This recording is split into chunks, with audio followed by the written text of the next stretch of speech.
A few days ago, Belgorod, the capital of Russia's western province that borders Ukraine, was attacked. It was on fire. There were drones exploding, bombings, armored vehicles, and even heavy armored tanks moved in from the Ukrainian side of the border.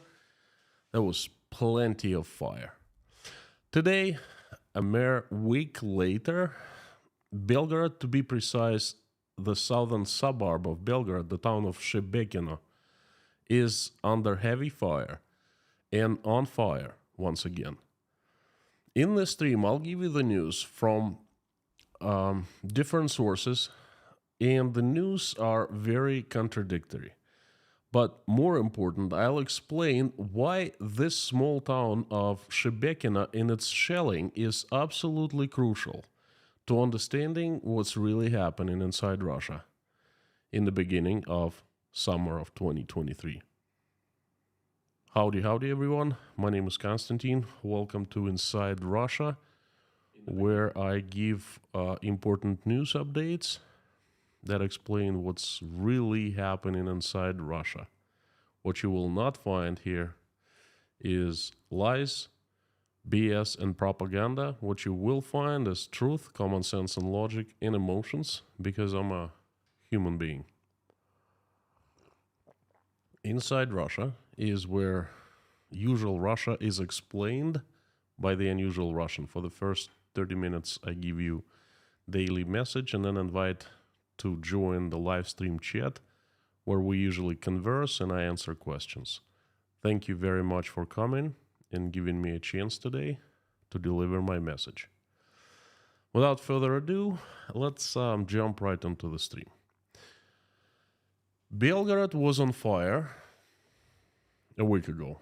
A very bold raid with lots of heavy armor caught Russians absolutely unprepared and showed that Russian borders aren't guarded. At least that some areas of Russian borders are not guarded. In and out type of operation was executed. Russian government and Russian propaganda, which is a branch of Russian government, so to speak, they have applied their usual tactic to that event, acting as if nothing serious happened. No one publicly was made responsible. Very little was said in the news, and couple days after that happened, well, it was forgotten. This is a strategy that has been applied to the Russian society for the past 15 months, and it has worked brilliantly. I'm telling you, the smartest, the most creative people in Russia are responsible for state propaganda. That's where you can find them. Whatever they do, it works, and it works real well. Well, 5 days later, after Belgorod raid, there was another raid, a massive, and I mean massive, drone attack on Russia's capital, Moscow. Some drones were shot down and some smashed into the residential buildings. It happened 2 days ago, folks. It's fresh in our memories. One of the drones smashed into an apartment building right next to mine. Missed my apartment literally by 50 yards. Yet, the very same strategy is being applied, has been applied again, as if nothing serious happened. There were a couple statements, basically not a big deal. It's a return attack for what we did in Kyiv a few days ago. Hey, let's move forward. Happened yesterday, and people are forgetting about it today. Yes, Russian propaganda, its strategy as if nothing happens is a very brilliant strategy that works time over and over and over again. But I have a feeling that right now, today, we are seeing this strategy slipping for the first time. The town of Shebekino has been shelled and set on fire, and Shebekino in turn is setting Russian propaganda on fire. At first, I'll tell you what's happened at the end of the news, what has happened. And at the end of the stream, I'll tell you why I think that what happened today is absolutely crucial. First, the news, about what has happened today. Shebekino is a town with approximately 40,000 residents. It's located between Belgorod and Russian-Ukrainian border, about 5 miles south of Belgorod and 2 or 3 miles north of the border itself. It's basically a suburb of Belgorod, a typical Russian small town. This morning, June 1st, I woke up to a barrage of news.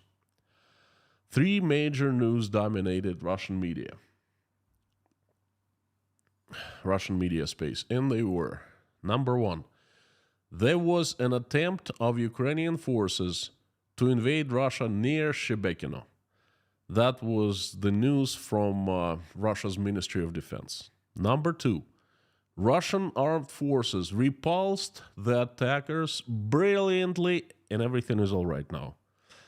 Well, guess where it came from? Again, it came from the Ministry of Defense. And the third news, the town of Shebekino is under continuous heavy shelling and bombing. There was like an outcry from the governor of Belgorod province. And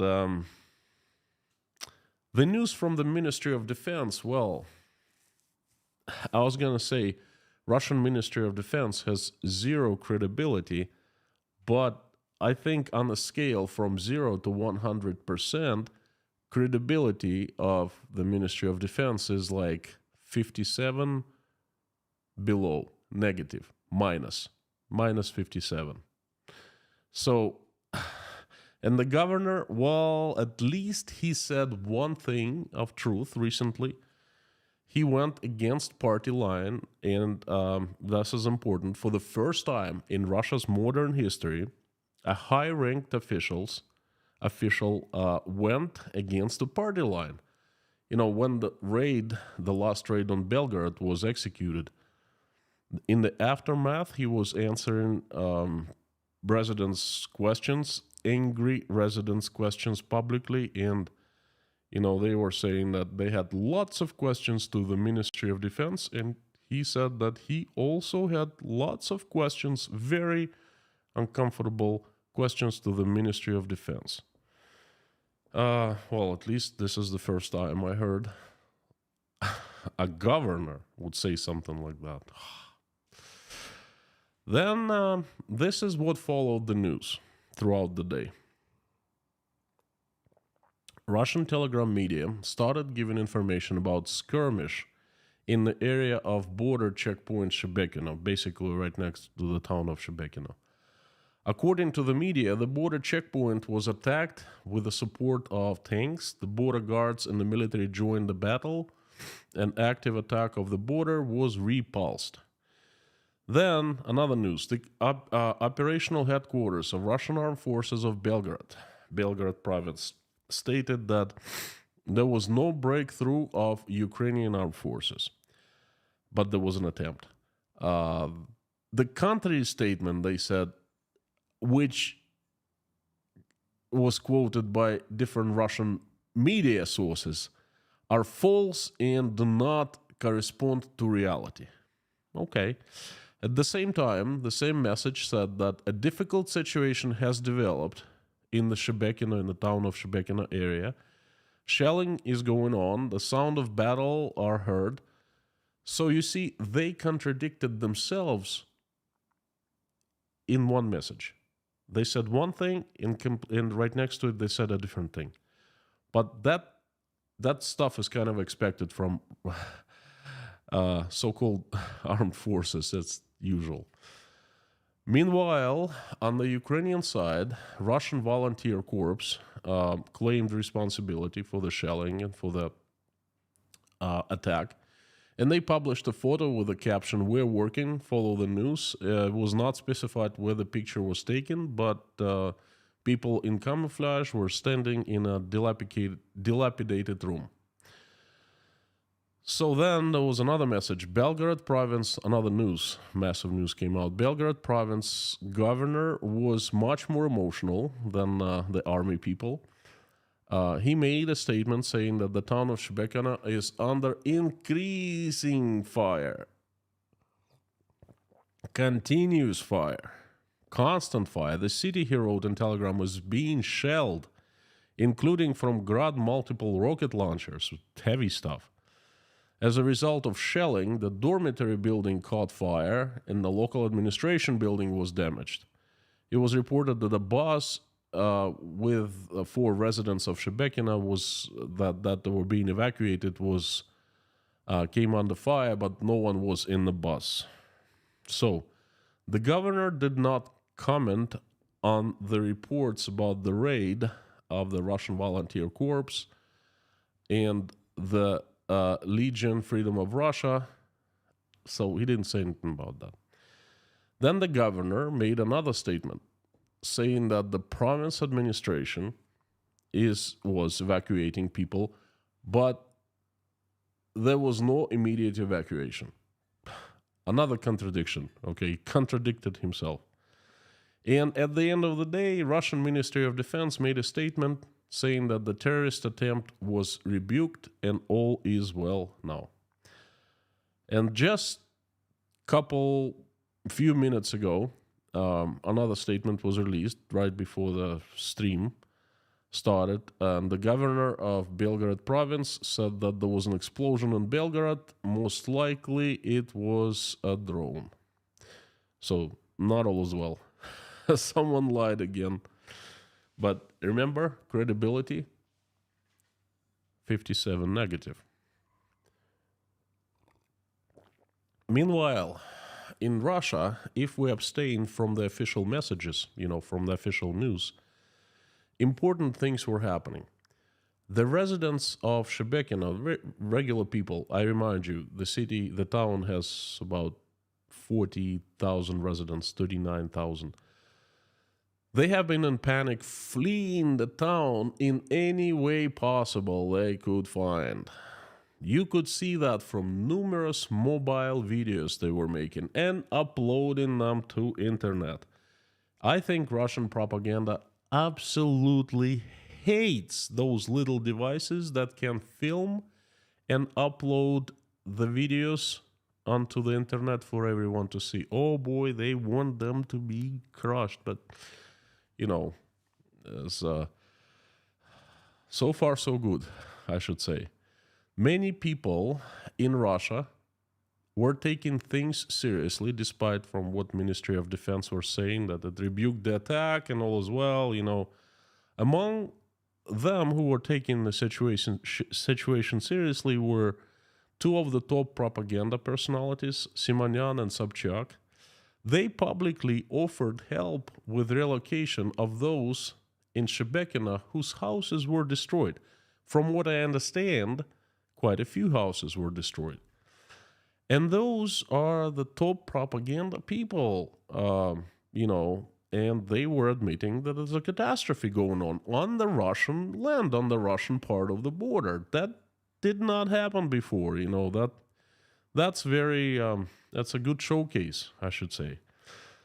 I also wonder if Sobchak and Simonyan offered to shelter regular Ukrainians back in February 2024 whose houses were destroyed by Russian army shellings and tanks and, the fightings and everything. Did they? I don't remember, honestly.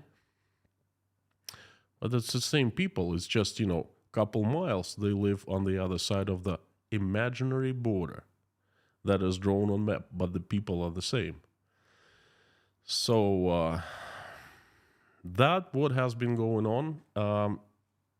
In nutshell, panic in Belgorod province and everyone trying to get away. There are myriad of different videos made by regular people in absolute terror, in panic. They show and talk about the bombings. They show the explosions. They film the explosions. They filmed what was happening with them. There is tons of videos on the internet right now. Just go on YouTube and search, and you'll see for yourself. That's not for the faint-hearted, though. I assume that's kind of the same things were happening today in Russia that have been happening on the other side in Ukraine for 15 months. Around 500 days now. So simultaneously, another very interesting development has been unfolding in Russia, and it's something very important and serious to watch, okay? There is a clash happening between two private armies, Prigozhin's ЧВК Wagner and the Chechens. Well, the Chechens, officially, it's not a private army. It's a part of Ministry of Defense, Russian Armed Forces, but it's semi-private army because they answer to the command of Chechnya's leader. So, I don't think I have to remind you who Prigozhin and ЧВК Wagner is, the private army Wagner. The Bakhmut, we talked about them so many times.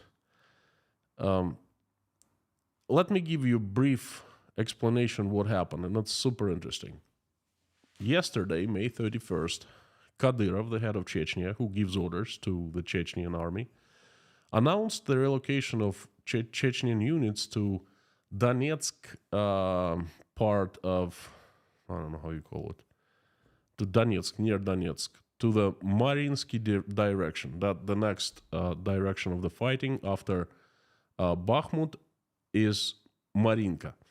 Here, according to the order he gave, the Chechens must capture a number of settlements.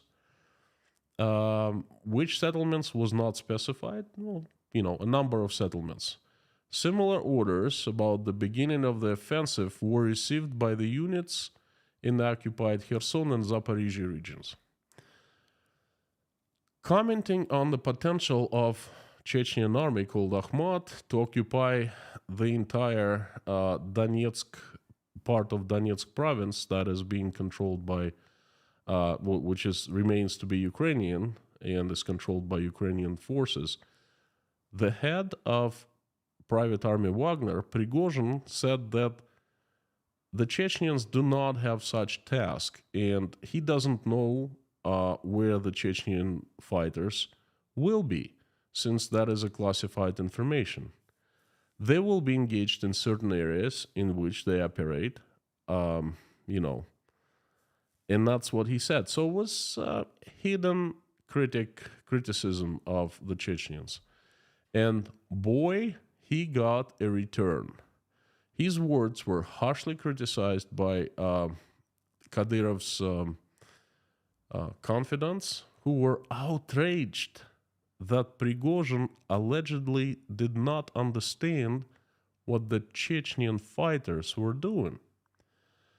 The State Duma senator, Russian parliament senator, Adam Delimkhanov, stressed that Akhmat fighters, the Chechen fighters, always fulfill the tasks set by the Supreme Commander-in-Chief, the Supreme Leader, you know who that is, and called Prigozhin a vlogger, because Prigozhin's been very public. He's going on a tour of Russia. I wonder why. So he called Prigozhin a blogger who yells about the lack of ammunition and other problems of his fighters, to the entire world, which is not good.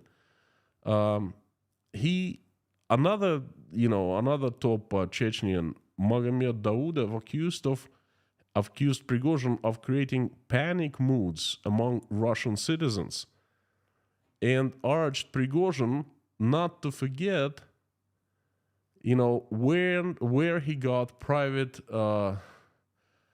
for his private army, the arms, planes, helicopters, and so forth. Both Chechens invited Prigozhin to meet face to face and speak like men.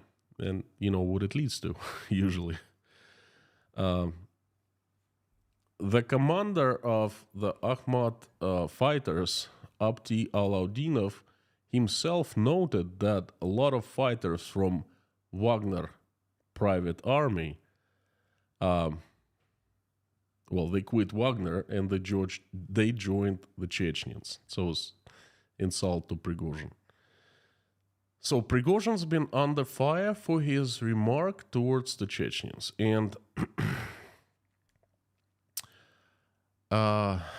it's very interesting. Nothing like that. There were many other exchanges. I'm not gonna go into the details right now, but the exchanges have been pretty heated, and they're still going on. The issue has not been resolved. Okay, so the clash is growing. We will see where it leads to. It's a real media fight. So far, it's just a media fight, but we will see where it leads to. And for the news part, it's all the news for today. To sum up, there is lack of control in Russia today, and there's some kind of chaos going on. And now I will tell you why I think this is absolutely crucial. Why I think there's a crack in Russian government, in the Russian propaganda happening. Right now, we are witnessing the birth of this crack. Why I find today important is there are different centers of decision making that take independent actions, that have taken independent actions today. And they have generated news that have contradicted each other. Who involved? Well, first of all, Russian Ministry of Defense. It looks like Russian Ministry of Defense is an independent player, does not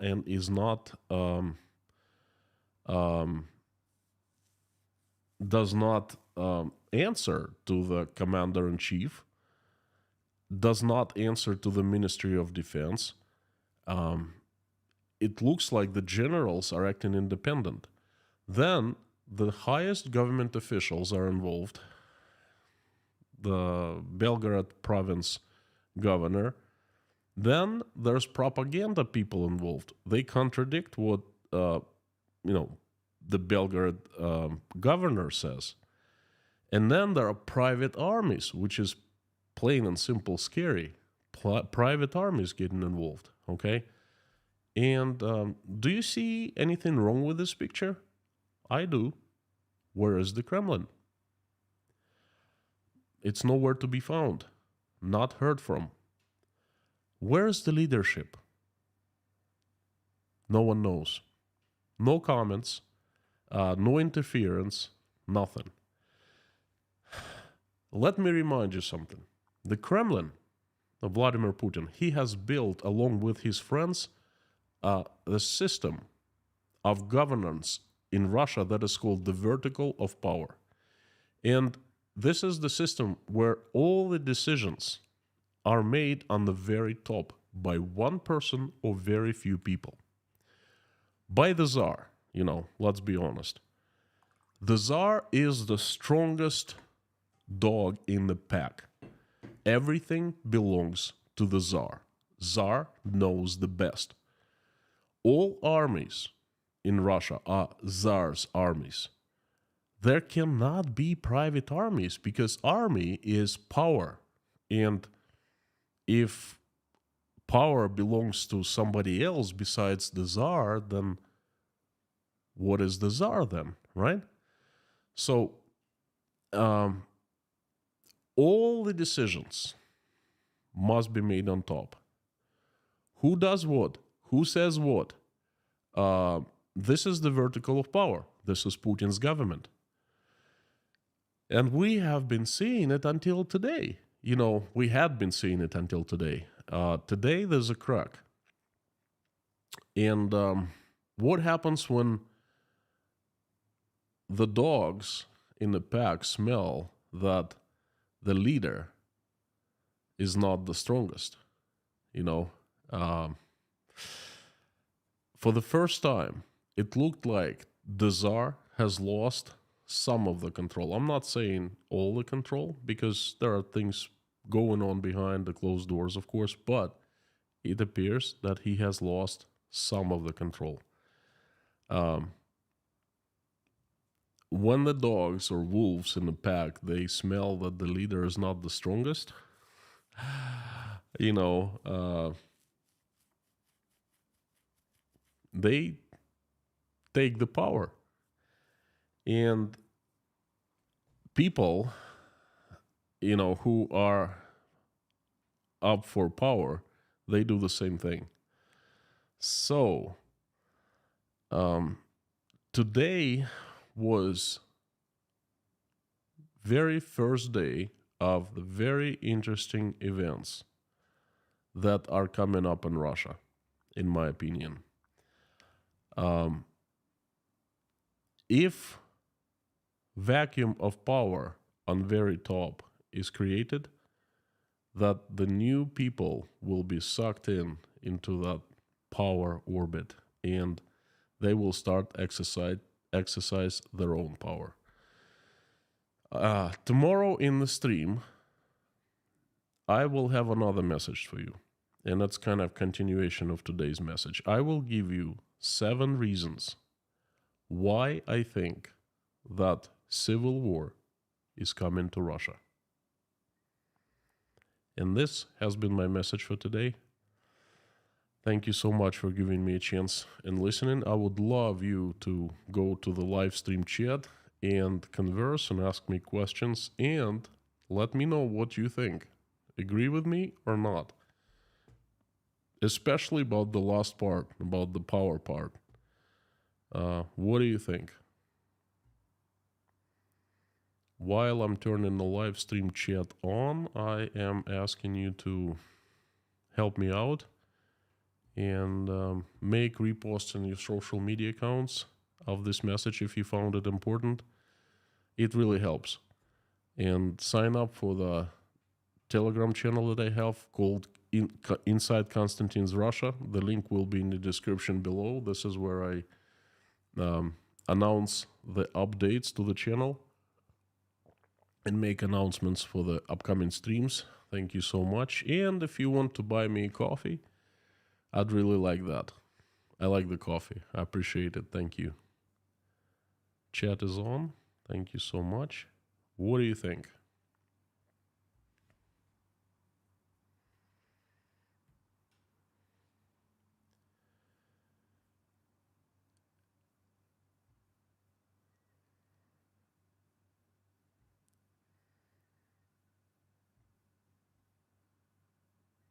Right in the beginning of the chat, I usually open it in a new window.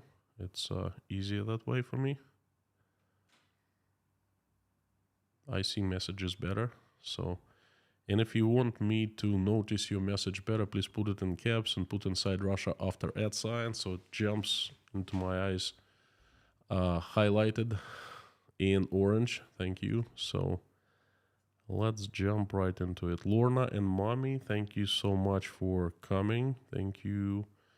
My friends, this channel has the best mod team in the world, in case you didn't know, but I think most of you are usual suspects here, so you know. That's the usual. Harry, Blackad, Bob S, and Amir.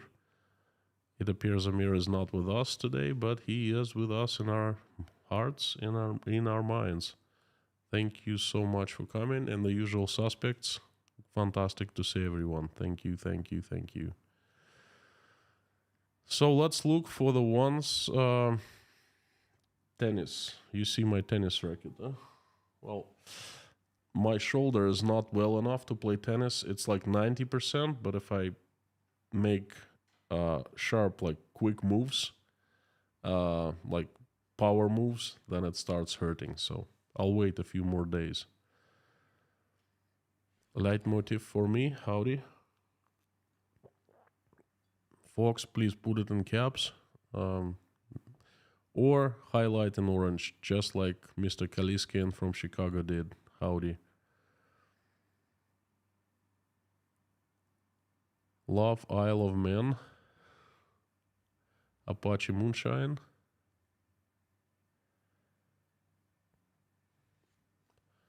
Pentium, howdy. I wonder why Putin has put get Belgorod on fire twice and get Moscow bombed in his plan. After all, everything is always going according to the plan. It's a good one.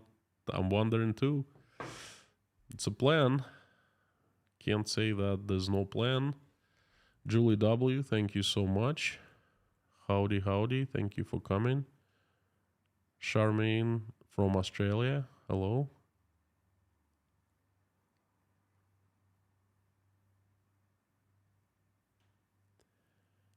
Pinda the Peanut, this is a very pivotal message. Civil war on the lure. Pinda, why I find today hugely important and why I think this is a milestone day. For the first time in the 15 months, in like 20 years, I sensed that situation is really out of control. Okay, I sensed that they're independent players strong enough to actually start acting independently. Okay, and perhaps it will not happen tomorrow, but this is, nothing happens overnight. There's a stepping stone. There's a tiny crack, a chasm. It'll grow day by day, week by week, and finally it'll turn into a disaster. And I'm pretty sure it'll happen. Faith Russert from Spain, howdy. Team Vanderloo, hello, hello. Did you hear about cracks and pylons supporting Crimean Road Bridge? No, I have not. I will check it out. What happened to the pylons? Misha Nance, thank you so much. I appreciate the super chat. Thank you. And KG1, as usual, with a good question. Can you tell us about Boris Nezhdanin, who openly called for Putin to be replaced? Boris Nezhdanin, I am very sorry to disappoint you that I have not heard of Boris Nezhdanin openly calling Putin to be replaced. At least it doesn't come in my head now. Sorry. But what I'm going to do is I'm going to check it out. Thank you so much for bringing it up to me. Mr. Pink, thank you. Didn't you say a bit back that someone asked you about making those concrete triangle barriers? Yes, I did, a few times. I saw a video of LSR soldiers going to Belgorod, and I was like, there are case triangles. They're not mine. Don't make no mistake about it. I did not do it. I don't speak to the guy who offered me to do that. Russia will be free. Let me give you... I see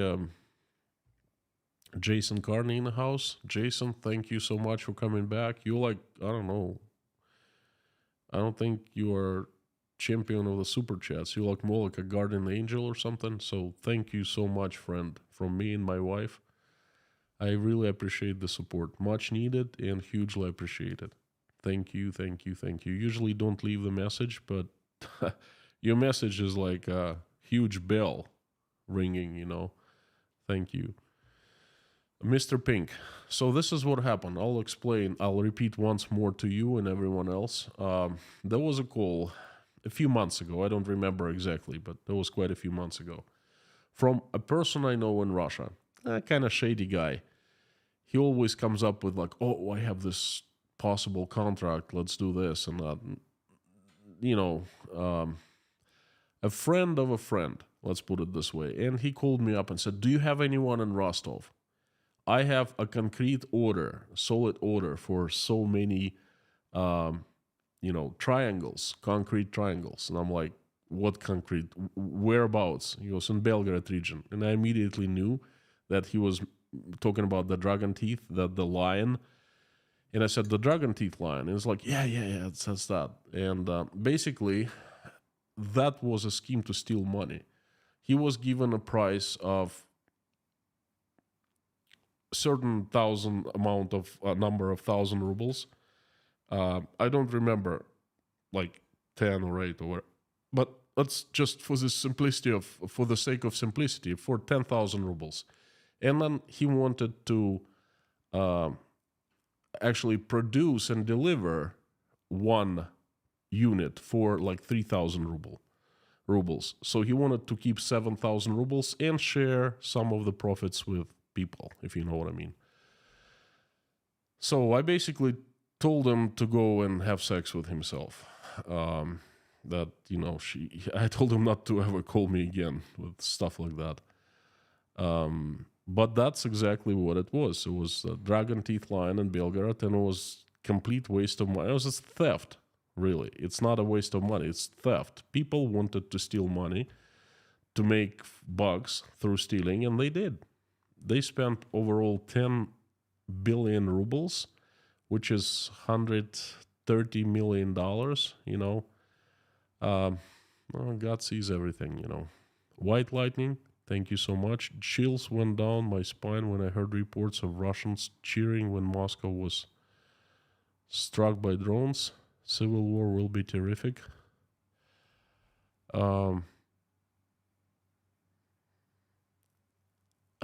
Civil war will be terrific. Terrific. Horrific, I'm sorry. It will not be terrific, no. It will be horrific. It's gonna be... I don't even want to think about it. But it's coming. It's coming. Unless something miraculous happens, it's coming. Because you just cannot lose power and no one is going to grab it. It doesn't happen that way. There will be many... There are 17 private armies right now in Russia. Why are they created for? Has anyone asked this question?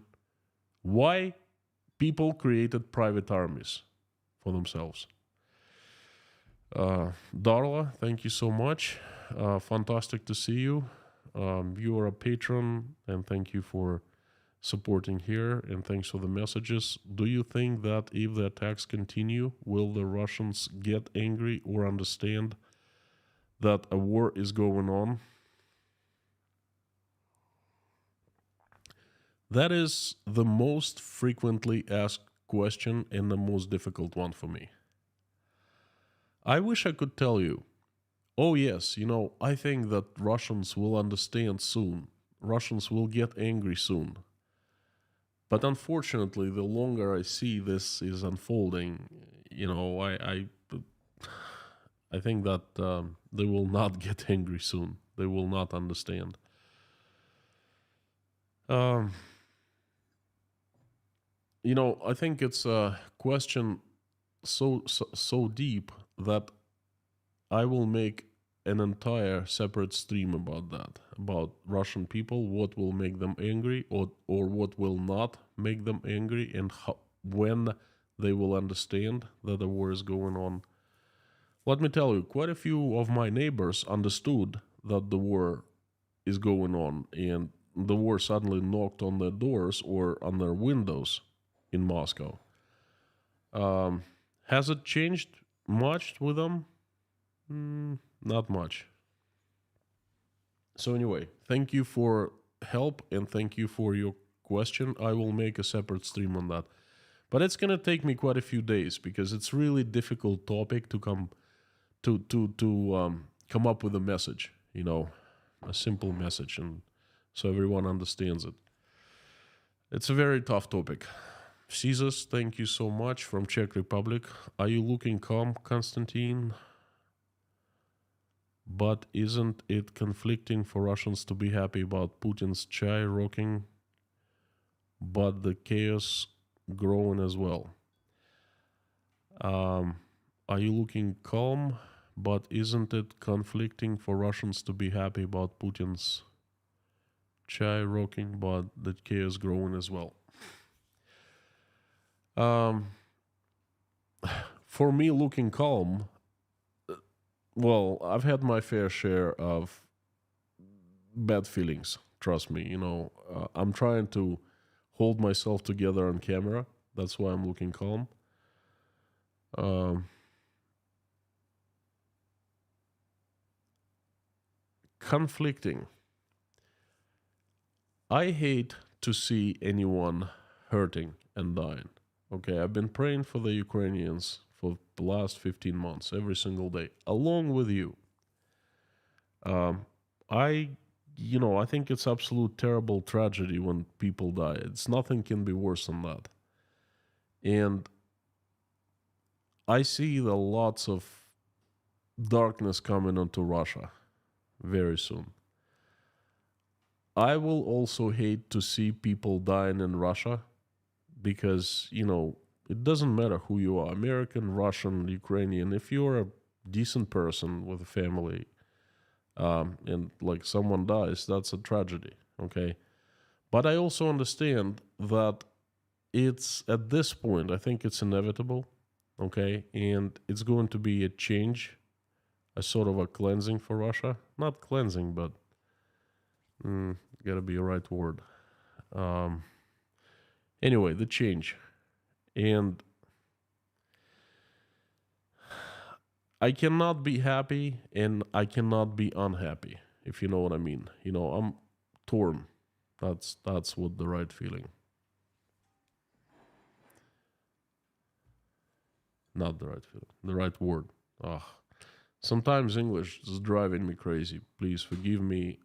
Sometimes, I speak on topics so complicated and sophisticated. It's really difficult to find words to explain what exactly I mean. And sometimes people misunderstand me and they say, whoa, that's what you said. It's not what I meant. Anyway, I am torn. I understand what's coming. I think it's inevitable. But I also would hate to see lots of people dying, plain and simple. And they're going to be killing themselves.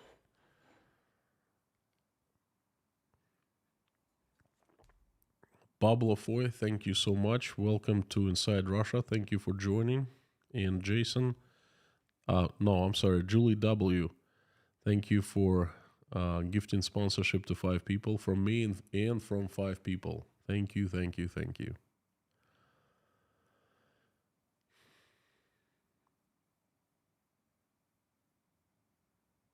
Sam K, howdy.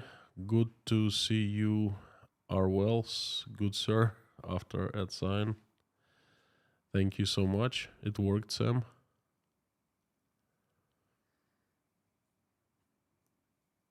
Great stream, but I didn't see who said that.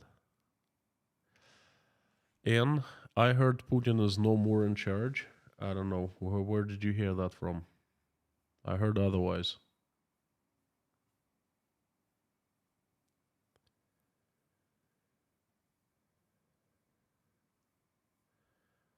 Morning Glory, fantastic to see you back. Thank you so much. Thanks for the super chat. I don't know what GG means, but thank you, and it's really good. I remember our older streams, and I remember you there. Thank you.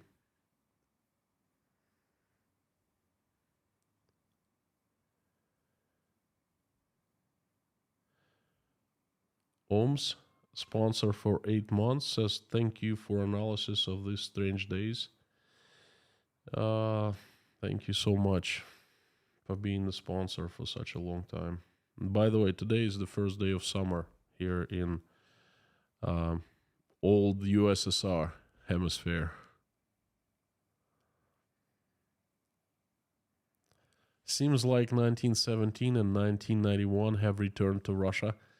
K-Dog, I would love to see 1991 to return to Russia, but I'm afraid, not 1917, but 1919, because the civil war in Russia broke out in the USSR, broke out in 1919, okay?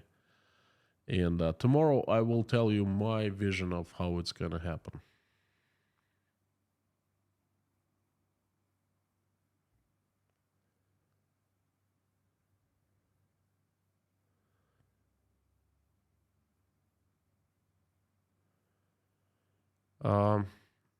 Marcin Biardsky,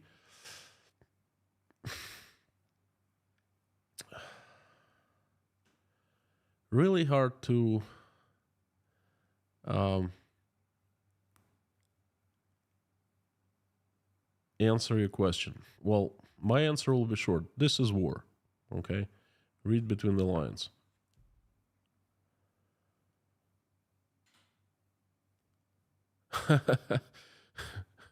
Dinan, even the pillars are cracking themselves up. That's a good one. Palvier Flex. So much for closed borders. They went in like Europeans in visiting neighborhood country when going shopping in and out. Really hard to disagree with you.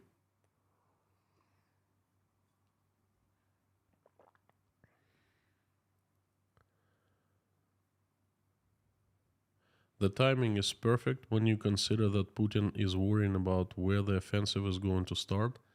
Andrew, I'm not a military expert. Okay, very little I know of military. That's why I haven't really covered what's going on in the front lines in Ukraine. I simply am not qualified. But I can tell you from what I understand, logic of logic and common sense. What they have done today is a part of the counteroffensive. They're just being smart about it.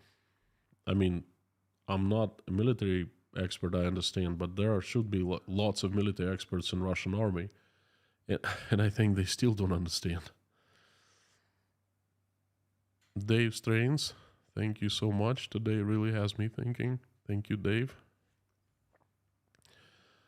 Don't you think U.S. equipment brought into Russia by Russian corps, Russian Free Army, will damage the image of Ukraine? Olon, U.S. equipment brought into Russia by Russian corps, Russian Free Army, will damage the image of Ukraine. How? I don't think that nothing can come from the Ukrainian side that is not coordinated with the Ukrainian armed forces. Okay, these groups, the Russian Free Army, whatever they are, Russian corps, obviously they must coordinate things with the Ukrainians. Ukrainians think that, that it will not damage the image of Ukraine. I don't really see how it can damage the image of Ukraine. Ukrainian government has been labeled as terrorists for the past, I don't know how many months, and what else can you say about them if you are Russian propaganda? Nothing that people have not already heard.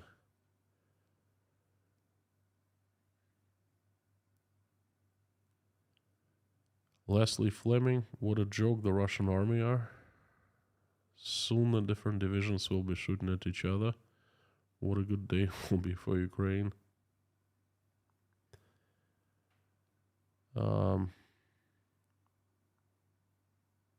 Bob, thank you so much. Yogi Bear.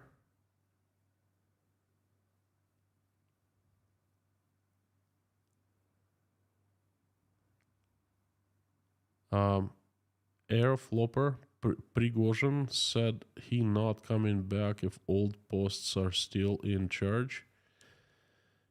He cheered the Ukrainians for trying to bomb Rublevka, the bomb Shoigu's house and all these big bosses, the elite's houses. He cheered for that, I think, day before yesterday. Imagine that publicly,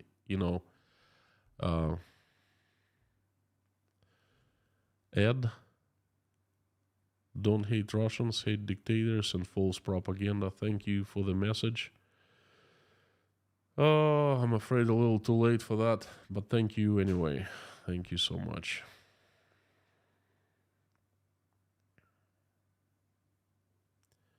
Andrew Hodson from South Africa. Howdy, howdy. Thank you so much for joining us. Greetings. Sarah, for your information, I had to turn the volume almost all the way.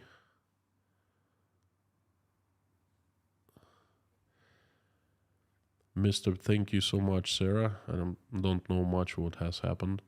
Mr. Pink, I was kidding about them being ours. Couldn't fit all in text message in the message. Mr. Oh, that was a super chat, right? Okay. Thanks for clarifying.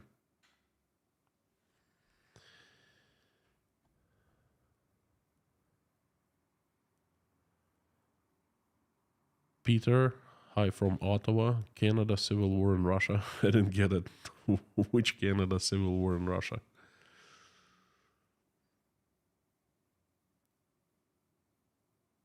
SF Joe, howdy. We don't always comment, but we are always here. Thank you, friend. My wife and I love your daily updates. Long time. Thank you so much. I remember our conversations and conversing, Thank you.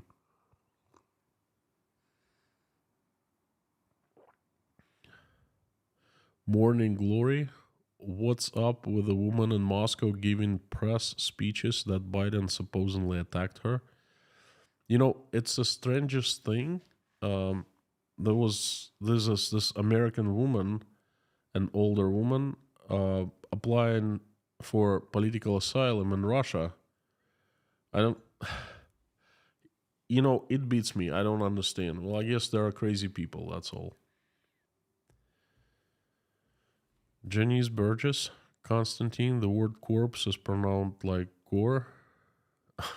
Okay, PNS silent. Thank you, core. Thank you. Understood now. Keith, aloha.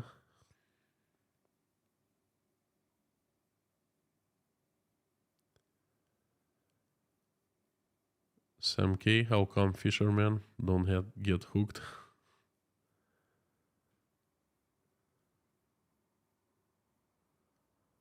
Frank in Texas, howdy, howdy. Misha Nance, if Putin makes the laws like they were in Soviet Union regarding free speech, selling, they are growing food, etc., will the Russian people fight back for their freedoms? No, they won't. First of all, what do you mean if? It's been done. I think some laws are worse than in the USSR. In the USSR, at least you could defend yourself. Now it's all decided. The laws for concerning the free speech are no better than back in the USSR. And all you can see, Russian people are being very submissive. That's all. No. They will not fight back for their freedoms. Something extraordinary must happen. But again, I'll make a separate stream about that. Jason Carney, thank you for sponsoring 5 people with membership of Inside Russia. I really, really appreciate it. Thank you so much.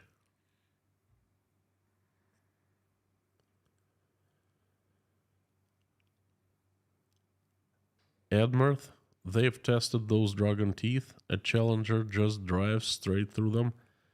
Well, right from the start, it was very clear that those dragon teeth are, well, a joke, okay? And I think the Kremlin has allowed the governor to do that as that is like the reward, saying, okay, take that money, steal most of it. This is the reward for being the governor of this province. There are lots of shellings going on, so, make some money. I think that was kind of a deal, because no one has said anything. It is clear it's a joke. Ask any military expert. Gosh, ask anyone with the common sense. Why do you need those dragon teeth, okay? Ask any military guy, and they'll tell you. So I think this is what it was. Definitely not something to stop the invading force.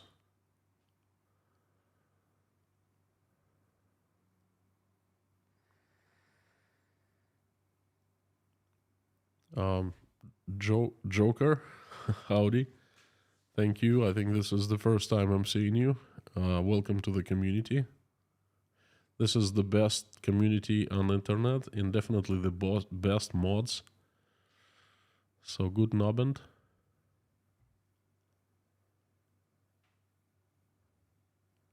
Kaltenberg, howdy, howdy.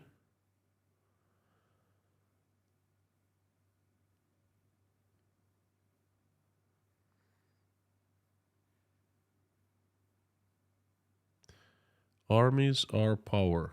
Just Terry. This is exactly what I'm going to be talking about. In the country where there's one czar ruling everything, why do people need their own private armies? Guess who private armies answer to? To the hand that feeds them, that pays their salaries. And if they're private armies, then there are people or companies pay, well, not companies, but people in charge of companies that pay their salaries. Okay, so this has been a crazy idea right from the very start to allow private armies in Russia. Before Prigozhin started his own private army, the first one, ЧВК Wagner, there was a law, okay? Putin made that law a long time ago, forbidding the creation of private armies. And now, I think back in 2010 or 11, they repealed the law. They reversed it, so the private armies could be created. But there was only one private army, and there was a monopoly. Putin was the top dog. He was powerful. He allowed one guy to have a private army, and that guy didn't move without Putin's permission. Look what's happening now. X-Flying Tiger, John and Nikki from Lake Shasta. Howdy, howdy. We were listening to your video in my car while driving home. Now I'm home. Informative message today. Thank you so much. Both love your updates, and I love you coming here. Thank you, John and Nikki.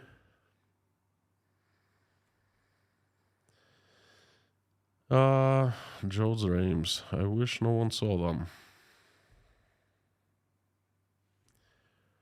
Ferrari guy. It's hard to imagine an all of society civil war in Russia, but within existing armies, possible.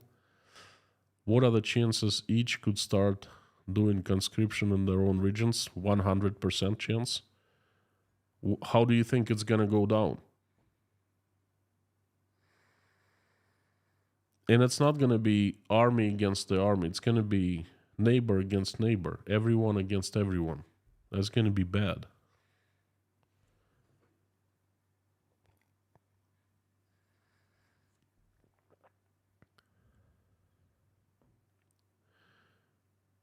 Brigitta Lagerström. Sorry, I'm really bad at pronouncing names. Good evening. Is it Brigitta or Brigitta? Brigitta. I'm sorry. It's imploding. Russia is imploding. Economy of Russia is imploding, that's for sure. I would say Russia is exploding because there's so many emotions. There's so much anger. There's so many ambitions of certain people. Russia's gonna be exploding, like not just like one volcano, but tons of different volcanoes. You watch and see. You wait and see.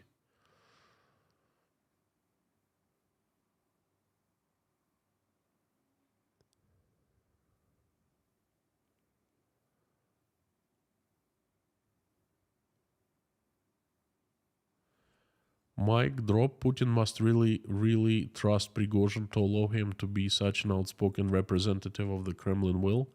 Obviously, he's blaming everyone, but Putin, which helps Putin look good. We can only guess, but my guess is that Prigozhin from the start was...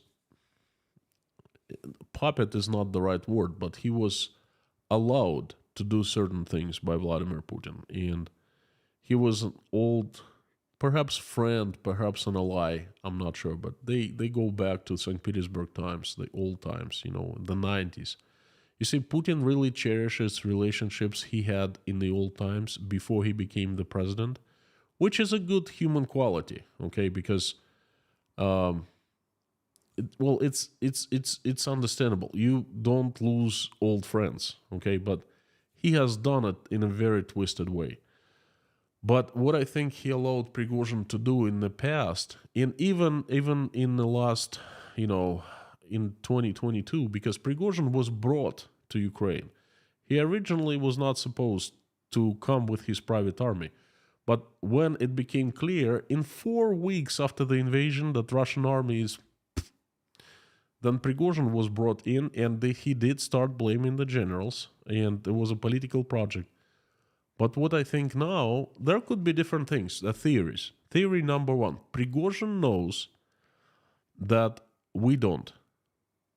Something has happened. So what he does, he goes into a campaign all around Russia. And I kid you not, that's what he's been doing for the past couple days. He travels from city to city and speaks publicly. He brings people together as if he has started a presidential campaign, which is kind of insane to me. That's number one. But perhaps he knows what we don't. Thing number two, all is well with the leadership, but Prigozhin has decided to play his own game a little bit. So he's 80% controlled, but he's been gaining independence, so to speak. So this is another theory. I don't have anything else to say.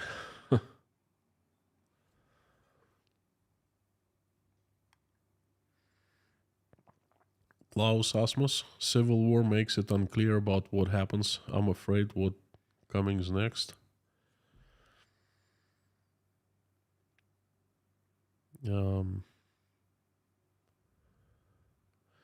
Jeffrey S., hard to disagree with you on the operation. Pinda the Peanut, 17 private armies. Will that result in 17 different parts of the biggest country on the earth? Don't know. I will tell you everything that I think might happen tomorrow in the stream. So please come back. That's one of the topics that I'm going to be talking about. Perhaps even more now. I just know of 17, and trust me, I will research the heck out of it.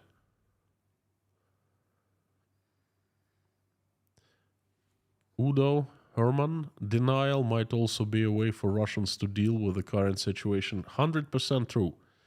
They are in denial because they're afraid as soon as they let information into their bubble, they will be hurt and they will have to admit that they have been wrong all along, and that's something that people don't do very easily. So they are in denial. You're right. Caesars, did anybody try to count how many people in Russia earn their money with using violence in their job? Not many. Not many. I can tell you how many people, there's tons of people using theft from the government to make money as their job. Okay? That's what needs to be counted. There are like tens of millions of people like that.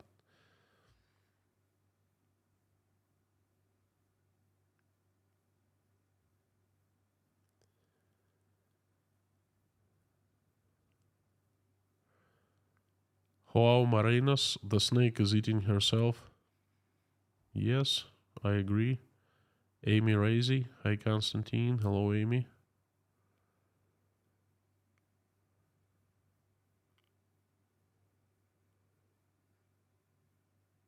Morning Glory, crashing. I worked all last night and I need to wake up.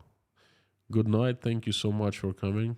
And Jake Allen from Australia with the usual message. Fantastic message. Very short and very straight to the point. Appreciated. Much needed. Thank you. Love from Tashkent. I miss Crusader Damien. By the way, where is Crusader Damien? Haven't seen him for quite some time. Friend, are you still there? Don't worry about the super chats. Just send us a question. Or not question, send us a comment. Diana Smith, a frightening time for everyone. I feel completely confused, but I guess everyone is. I certainly do. Confused, hurt. It is hard to know what to hope for. Um, all I do is pray, because I'm also confused. It's unclear for me what's gonna happen. I plan for one thing, it doesn't happen. Another thing happens. Usually worse thing happens. One thing though, everything that I had forecasted for the economy, for the Russian economy, is proven to be true. So, but I'm an economist. It's not really that difficult to see what's coming. Economy is not rocket scientist, not rocket science. Economy is basically math. You take 2 and add another 2, you get 4, and that's the same thing about the economy.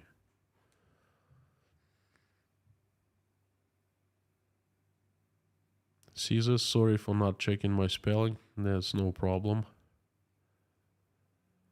Donna in New York, they say the apartments that were hit were in the area where some elites live. Is that true? No, that is not true.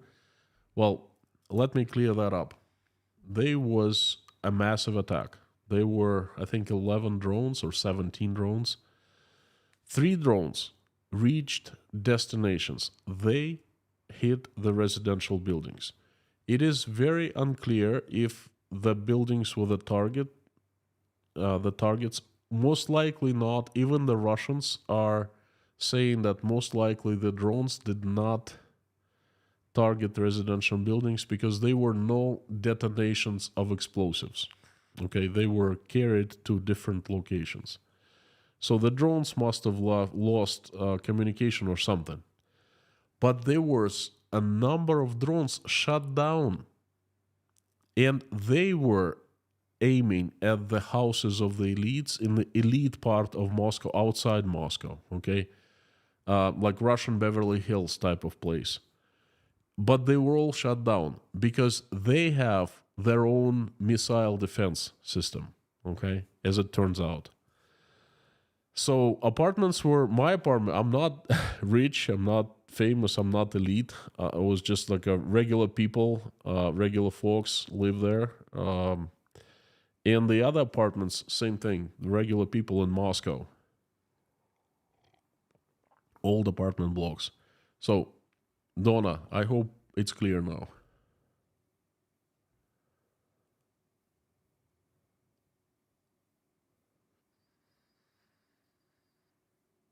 John Smith, I watched your video from right before the invasion and then the video from right after. I must say you handled the mind fudge of your understanding of the world. Being upended well. Well, thank you, John. Thank you. Thank you for the feedback. I don't know how well I have held up. I wake up every day and I do what I think and what I believe is right. Basically, that's it. Ted Hilker, it's a shame that it's all happening because of one little man. Couldn't agree more with you. Bob S. Holy shift. Paulius, it's my understanding that Stalin repressions continued all the way to his death. No. Nothing Putin will do can make the Russians revolt. Stop hoping for a fairy tale and read the Gulag Archipelago. Paulius, well, the first part of your message, I disagree. You're wrong. The last piece of terror was, I know well, was Leningradskaya Delo. There was a group of communists from Leningrad, the top communists, they were becoming increasingly popular among people because they were the ones who were running the city under siege. when the Nazis sieged Leningrad for a year and a half. So they were gaining lots of popularity, and Stalin decided to get rid of them. 1947, Leningradskaya Delo. Okay, Andropov, future head of KGB, was in charge of executing those people, fabricating evidence and so forth. And that was it. So for the next 8 years, there was no terror. But Russians did not revolt. Russians did not rise up. So second part, I agree with you. So, I am not hoping for a fairy tale. Don't tell it to me. And I have read Gulag Archipelago, and I have read Один день Ивана Denisovича. I have read everything that Solzhenitsyn was one of my favorite writers, okay? And I read them in school, and I read them when I was adult. I graduated from my city's university, by the way. So thank you for the message. X-Flying Tiger, creating rivalries between generals is not new in Russia. Stalin did it in the World War II. He created the rivalry between Zhukov and Konev. Was a different kind of rivalry, but anyway, John, I don't like, I don't want to discuss to argue about this. I have different opinion. Stalin was a master manipulator. Putin is unlike Stalin, and Putin has made a big mistake in my eyes. He's overplayed himself, okay, and he's gonna pay for that. And these people, they're gonna make him pay. We'll see soon. Melissa Harden, how long before Prigozhin falls out? I don't know. You asking me this question? How do I know? The Dawn, hey Constantine, do you see Prigozhin falling out of the window in the future? Nah, I don't think so. No, he's surrounded by the bodyguards. It's gonna be a different falling out, and not out of the window.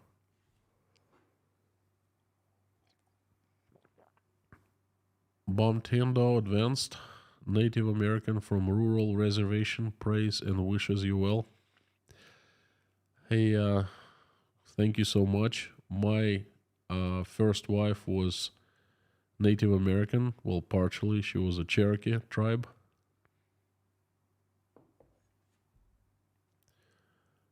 Dragonfield 1. If Civil War happens, it should be called Special on the Fudge Operation.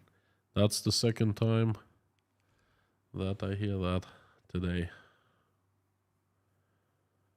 So time to wrap up a little bit. Well, a lot, much.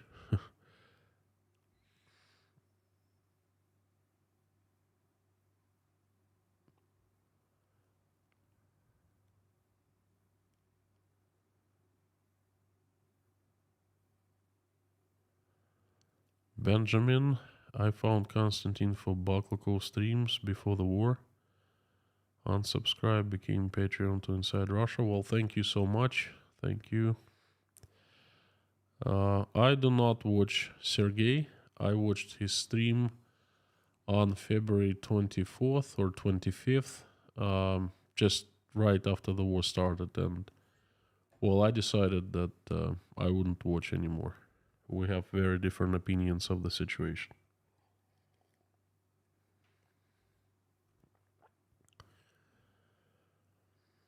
Bjorn, as Prigozhin army is loyal to Prigozhin and Putin army is incompetent, Prigozhin can be outspoken without worrying about Putin. Well, it's not that easy. Prigozhin army is tiny, okay? Putin has limitless budget, okay? Putin has limitless tanks, AK-47s, bullets. What does Prigozhin have? I don't know how many people he has left. 5,000, 15,000, 25,000 men. That's it. How he confessed that he lost 40,000 people in Bakhmut. This is crazy, I think in reality he lost many more, and I think he lost most that he got out of prisons. So he's not that powerful, but he's powerful enough. Bob P. Yogi Bear, you have always made it easier for us to understand the current situation. That's exactly what my intent is. I want to do two things. First, I want you to understand what's really happening inside Russia the way I see it. And I know Russia quite well. And second, I want to make it very easy, simple, and understandable.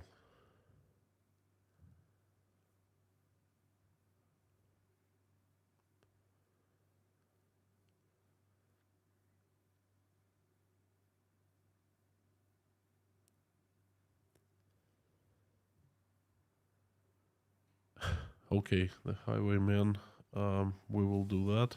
What's your daughter's name?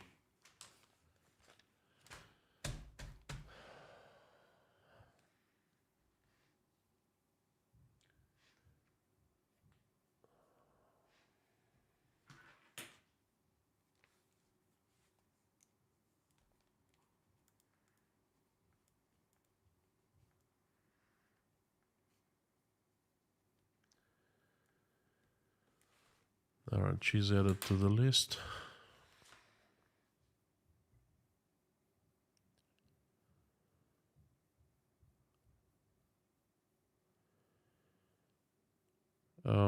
Adam, I don't really know what other odds are. I no clue. Jason, thank you for another super chat. Thank you so much. Thank you, thank you, thank you. Time is up, and this is a last call.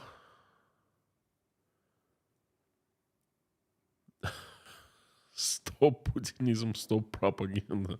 Hey Dexter, are you sure you have not mistaken the channels here, my friend?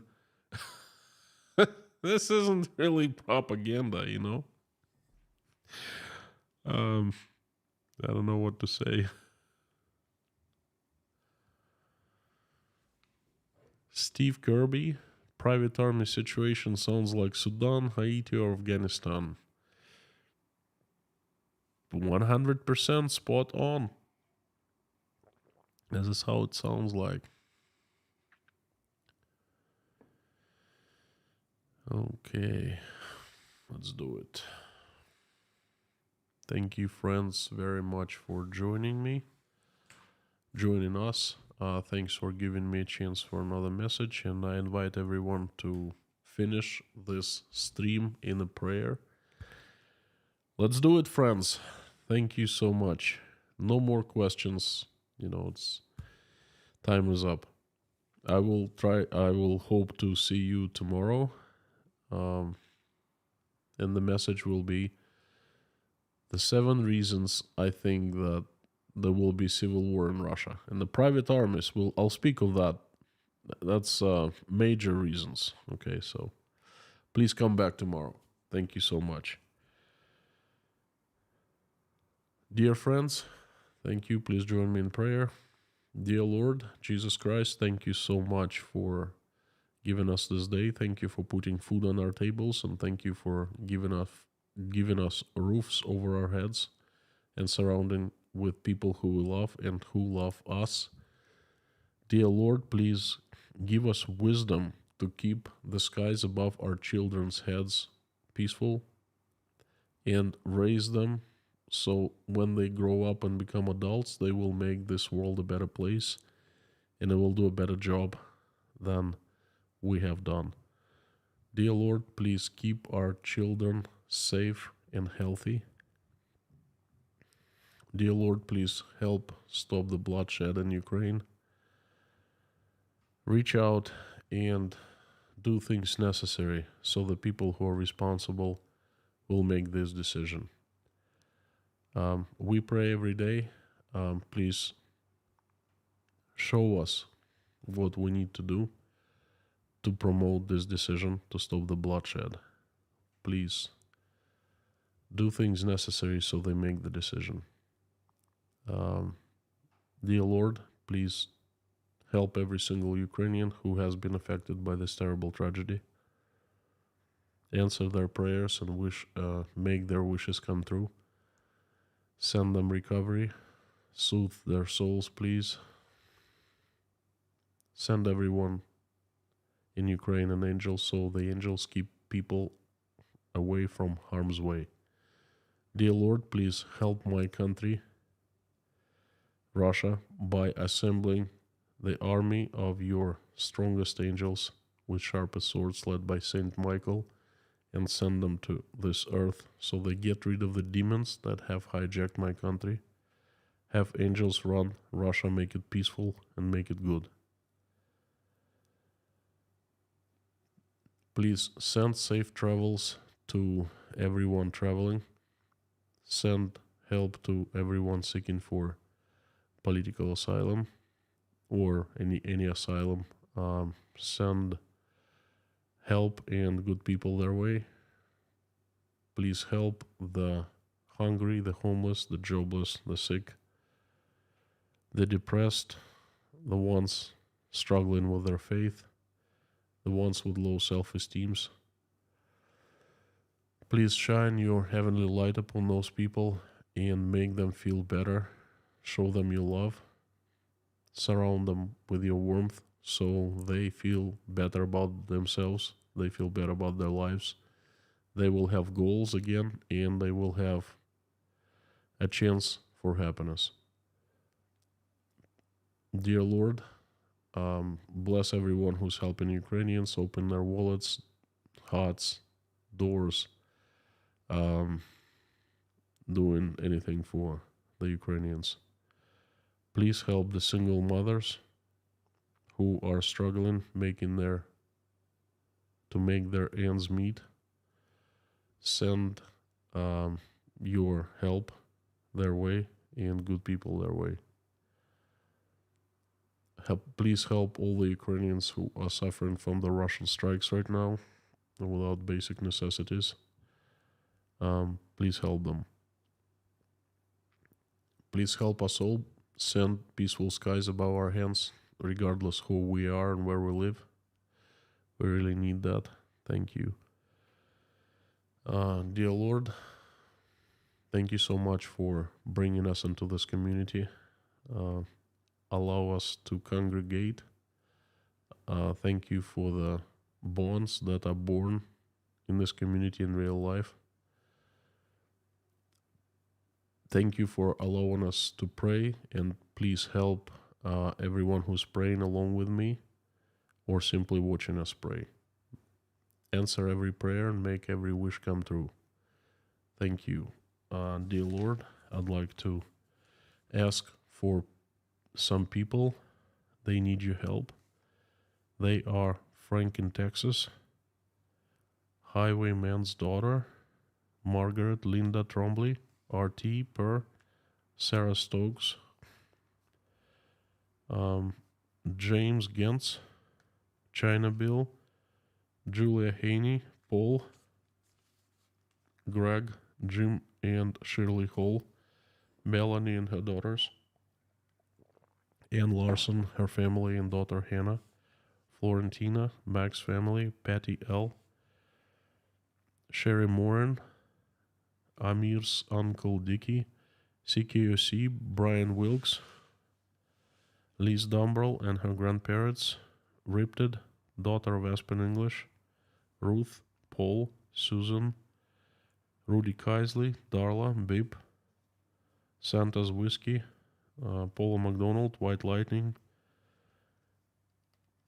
George Duberty, Dave Strains, Pam, Wayne, Shirley, Debbie, Jen Allen, Finola, Lars Henrik and Lars Henrik's mother, the Highwayman, Essie from the Scottish Isles, Outlander and family, Choriz and family, David Potter and family, and everyone in Chernovtsi, Ukraine, Lars, Susan, Marshall, Beulah, Lazarus, Bas Simon, Teresa D., Terry Carter, Joe and Lee McMahon, Meta Spencer, Deanna and her family, Bree's friend, Caroline, Albino Fell, Michael Yukon, Joel, Live, Karin Vasseur, Daniel, Pamela J, Lindsay, Larry, Yelena, Natasha, Jake, Michael, Oля, Dasha, Sky, Bonnie, Svetlana, Karen, Jamie, Michael Milkevitz, Marlene, Paul Beans, Richard, Mallory M, Dirk Misler, Linda, Terry, Richard Burris, Angelica at Life, and Scan Family's grandson, Barb Randolph, Harry's family and Harry, Verlinda's niece, Ian James, Doug, Debbie Hyman, King Nero, Donald, Deborah, Lisa Son, Jade, Kaltenberg, Brittany S., Allison Dave Moyers, Maureen M. and her sister, Mr. Hanson, Heidi, Bob, Matt, Ashley and family, Mr. Dean Spooner and his church, Our Savior Lutheran Church, Lisa Kumrian, Jacob, Adam Oliver, Amy, Kyle's wife, Grace Philosophy, please send recovery to Grace and shine your heavenly light upon her family and granddaughters. Maggie, Vladislav and Sergey, Susie Mailer, Gina, Wayfarer, AMS paramedic Liz, Lori Miles' husband, Sherry, Layla, Philip's mother, Thomas Fall, and I would like to ask for special children. They're Cadence, Maverick, Sebastian, Coulter, Theo, Madi, Ansley, and Karin Vasseur niece. Please send recovery and help their families to get through hard times. Asking for all children of in Ukraine and in Russia that have been affected by this terrible tragedy. And asking for help to all children who are not feeling well. Please send speedy recovery to everyone and make them feel better and help their children, help their parents, because they are worrying for their children. Thank you so much, dear Lord. Jesus Christ, amen. My friends, thank you so much. Another message. Thank you. Another prayer. Thank you, thank you, thank you. Please come back tomorrow. I'll try to make it a good message, worthy listening. So I hope to see you all tomorrow. You're awesome and you rock. Thank you, mods. At the end, as usual, I would like to ask you to say it loud along with me. Carthago delenda est.